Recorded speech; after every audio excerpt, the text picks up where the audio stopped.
My girlfriend, 23 I 24, had been together for 3 years. We got along splendidly and our life was just fun.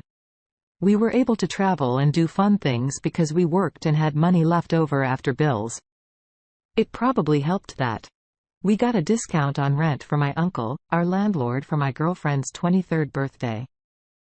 I decided to take her to an artist's concert for this story. I'm going to call him AP. She was always in love with AP from the first time she heard his music. She always struggled with self-confidence issues. But when she heard his songs, she opened up and became the super sexy woman I knew she was. I tried not to be jealous. I knew the chances of her getting together with him were slim to none. And she loved me. That still didn't change the fact that she wrote about him in her journal and would leave me in the midst of an argument to listen to him. I knew I was replaced by AP whenever she felt it was necessary, but I didn't think it was any different than how I found peace in the music I loved on the way to the concert. My girlfriend would not contain herself. She was dressed super hot and it seemed like her personal goal to grab AP's attention no matter what it took. She took selfies with me. But I could tell I was not important. At this time, when he was introduced on stage, a tear came down her face. We were as close as anyone could get, right in front of the walkway where he'd come out to sing and be close to his fans. When he saw my girlfriend, he couldn't stop looking. He was good at sharing his attention and staying focused. But as he sang, he kept looking back at her and touching her hand. She was in heaven during one of the last songs. He held her hand again and must have given some kind of signal to someone that this was the girl he wanted. Not even 4 seconds later, he was singing somewhere else while she was given a backstage pass by security. Obviously, I could not believe this was not happening. I grabbed her hand and tried to leave, but she refused to come with me. She said this was the most exciting thing to ever happen to her and she wasn't going to turn him down. My mouth was gaping. I asked her if she was leaving me for him because I knew if she was going back there alone, she was going to have sex with him. She said I didn't have to be like that, but I told her I wasn't playing games if she slept with him. I wasn't going to forgive her, as couples talk about. She easily picked him and turned back to watch the rest of the show. I stood there like a moron as people left for the parking lot. She was called back after a few minutes and didn't even turn to say goodbye. I then left the venue without her and made the 2-hour trip home. She called me 1 week later, sobbing out of curiosity. I listened to her story, but I told her we were done and there was no way she was getting a second chance for me. She said she was taken to AP's hotel room. They hung out for a long time, drank and did drugs before they had sex. She was given a paper to sign that legally obligated her to never speak of this encounter with anyone. Not even if there were undesirable consequences from this decision. Of course, he'd have to have some legal protection if he was going to go around stealing people's significant others in a dream come true. One night stand. I basically laughed at my ex. I told her she made her choice. She cried harder and continued the story that she got to have a luxurious breakfast the next morning before AP's handlers returned her to her parents' house. She didn't want to tell them her house because she knew I was mad. Her parents quizzed her about what was going on and why she had locked herself in her old bedroom for a few days. She couldn't bring herself to tell them she cheated on me with a celebrity and was going to be alone. Now, upon hearing that I hung up on her and called her parents, I could hear her yelling in the background as I told them what happened. They kicked her out and called her several names. She was wailing as she packed her bags and complained about having nowhere to go. She was pretty much homeless. Now, they told her she should have thought about that before spreading her legs for someone who didn't care about her. It was a sweet piece of revenge for me to hear that. Then things got even worse for her. She found out she was pregnant. As far as I know, she managed to find some sucker to live with and help raise the offspring, but the baby might have been put up for adoption. So that's how my ex-girlfriend completely screwed up her own life by having a one-night stand with someone she fantasized about. She never even wanted to have kids. But that because of her stupid self, she had a child by someone that she never saw again. Wow, you've been through quite the ordeal there. You were being kind and sweet to your significant other by getting her concert tickets to her favorite artists, only for her to betray you and literally break up with you that very night. It doesn't matter who AP was. Your girlfriend was definitely in the wrong. She was a naive woman who chose to give up everything for what she thought was her greatest fantasy. All it turned out to be was the start of her destruction and unstable life. I'm proud of you for sticking to your gut and refusing to stay with this woman. I know it must have been hard, and you probably considered just letting it go so you could continue on the expected path. But you did the right thing by refusing that the only way to have a genuine relationship full of unconditional love is to commit yourself to only that person. Relationship issues, assigned infidelity, is not the answer she needed to get her priorities straight and learn who she wanted to become. Thank you for sharing your story. Now, let's get into our second story for today. My wife 27 I 29 were living in a small apartment complex where 2 times a year a bugman would come spray the apartment. It only took a few seconds and then they were gone, but we were still anxious about it.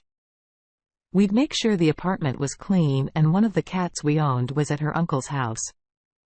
I don't like having people in my space. And my wife often said I had OCD if things didn't go exactly according to plan. I would freak out. My wife was pretty understanding about that, at least. So she tried to stick to her word and give me a sense of stability while I did the same for her on the morning the bug people were scheduled to come. I woke up in a panic at 5 a.m. I couldn't go back to sleep knowing a stranger would be arriving at my house soon. And I had to let him in. My wife woke up at 7 and started our usual chores and breakfast. After I ate with her, I worked on the computer for a few hours, and it was already 12 p.m. past the bugman's arrival window, thinking he wouldn't be there that day. I finally started to relax. I felt my eyelids droop. So I decided to lie down on the couch. I must have gone into a very deep sleep because I didn't wake up until 5 p.m. My wife told me the bugman had stopped by while I was sleeping. This made me feel odd. I asked her how long he took to do it and why she didn't wake me up. My wife looked happy but shy, like she didn't want to talk about this. She said he was only in for a few minutes.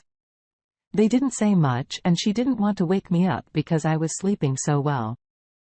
Knowing my wife, that response was vague.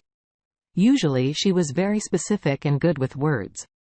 I just know if she didn't have anything to hide, she would have specified precisely how long he was in the house and what they said to each other. If anything, I didn't know what I could do besides believe her. I checked out our bedroom, but there was nothing out of the ordinary. I realized at this point I was probably extra worried about this because my wife cheated on me in the past when we were dating. She says she thought we were on a break, but we weren't really.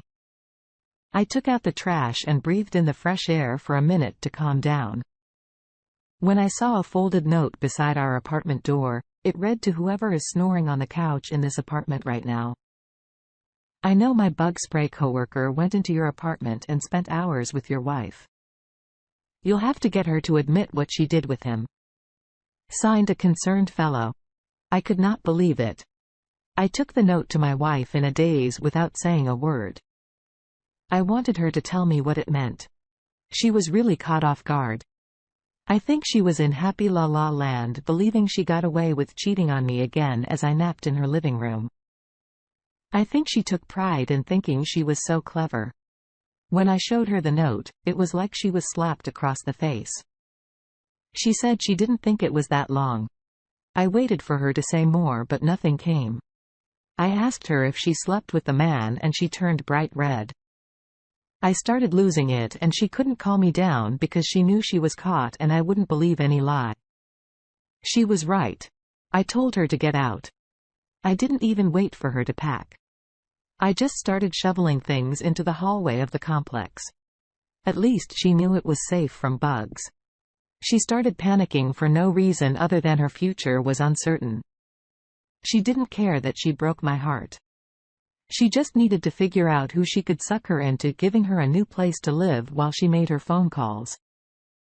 I kept shoveling until I was sure the apartment didn't have anything that belonged to her. I pushed her out to stand in the hallway with her phone charger still swinging from her phone. I heard commotion when 2 of her relatives arrived. At first, I could tell they were mad at me banging on the door. But since I wouldn't answer, they turned their attention to her and she told them what happened. They said she was lucky they loved her because what she just did was a terrible, terrible thing to do to someone. They made her wait for them to write me apology notes and slide money under the door. Despite her objections, even though she should have been the one doing it. I don't know how long she stayed with them or where she ended up after this. But I know she had to face the reality that day. She thought she was going to get away with cheating after she left. I didn't want to rush into a new relationship. So I bought a puppy.